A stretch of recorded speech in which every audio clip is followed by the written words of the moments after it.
ఖాకీ uniform వేసుకుని మోసాలకు పాల్పడే నకిలీ పోలీసుల్ని చాలా మందిని చూశాం.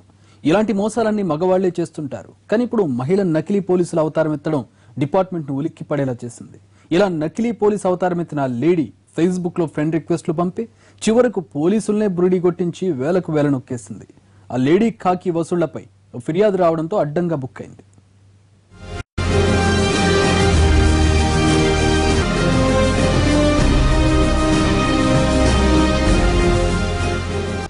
నకిలీ పోలీస్ అవతారమెత్తి సామాన్యులతో పాటు పోలీసుల్ని బురిడి కొట్టించిన ఈ లేడీ కిలాడీ పేరు ప్రత్యూషారెడ్డి.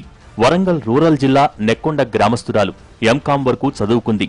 తను చదివిన చదువుకి ఏదో ఒక ఉద్యోగం వస్తుంది. కానీ ఉద్యోగం చేయటం కన్నా మోసాలు చేయటమే బెటర్ అనుకున్నట్టుంది.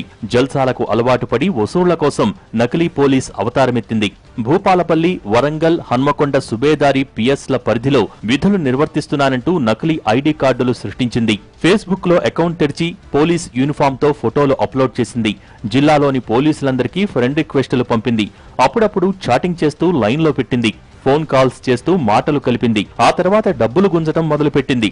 తన ఆరోగ్యం బాగాలేదని, ఆర్థిక ఇబ్బందుల్లో ఉన్నానని మాయమాటలు చెప్పి డబ్బులు వసూలు చేసింది.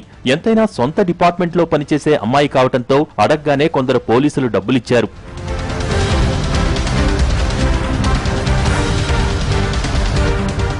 జిల్లాలో మొదలైన ప్రత్యూష మోసాలు దుబాయ్ వరకు పాకాయి. దుబాయ్లో ఉంటున్న వ్యక్తితో ఫేస్బుక్ లో పరిచయం పెంచుకున్న ప్రత్యూష అతడికి వలవేసింది. 70,000 వరకు గుంజింది. తీసుకున్న డబ్బులు ఎంతకీ తిరిగివ్వకపోవడంతో సదరు వ్యక్తి పోలీసులను ఆశ్రయించాడు. దీంతో ప్రత్యూష నకిలీ పోలీస్ అవతారం బయటపడింది.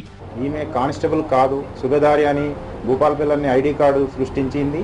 దాంట్లో క్రమంగా వాళ్ళు సుబేదారి పోలీస్ స్టేషన్ను, వేరే పోలీస్ స్టేషన్ను కాంటాక్ట్ కాగా ఈ అమ్మాయి మా దగ్గర పనిచేస్తలేదు, ఈమె కానిస్టేబుల్ కాదని తెలియగా వారు వచ్చి మాకు దరఖాస్తు ఇవ్వడం జరిగింది. ఆ క్రమంలో మేము ఇన్వెస్టిగేషన్లో భాగంగా ఈమెను అదుపులో తీసుకుంటే ఈమె వద్ద 7 సెల్ ఫోన్లు, 24,000 రూపాయలు, యూనిఫామ్ ఇవన్నీ ఉన్నాయి. ఈ క్రమంలో ఆమెను అరెస్ట్ చేయడం జరిగింది. ప్రత్యూషను అదుపులోకి తీసుకున్న పోలీసులు ఆమె నుంచి 2 పోలీస్ యూనిఫామ్లు, 7 సెల్ ఫోన్లు, 24,000 నగదు, ఓ స్కూటీ స్వాధీనం చేసుకున్నారు. ఈ మాయలేడి వలలో ఇంకా ఎవరెవరు బాధితులు ఉన్నారన్న కోణంలో దర్యాప్తు చేస్తున్నారు పోలీసులు. ఖాకీ డ్రెస్ లో ఇంతకాలం జిల్లాలోనే తిరుగుతూ పోలీసుల దగ్గర నుంచే వసూళ్లు చేసిన ప్రత్యూషను పసిగట్టలేకపోవటం డిపార్ట్మెంట్లో దుమారం రేగుతోంది. కొంతమంది పోలీసులు సైతం ఆమెకు ప్రోత్సాహం అందించడం కొసమెరుపు.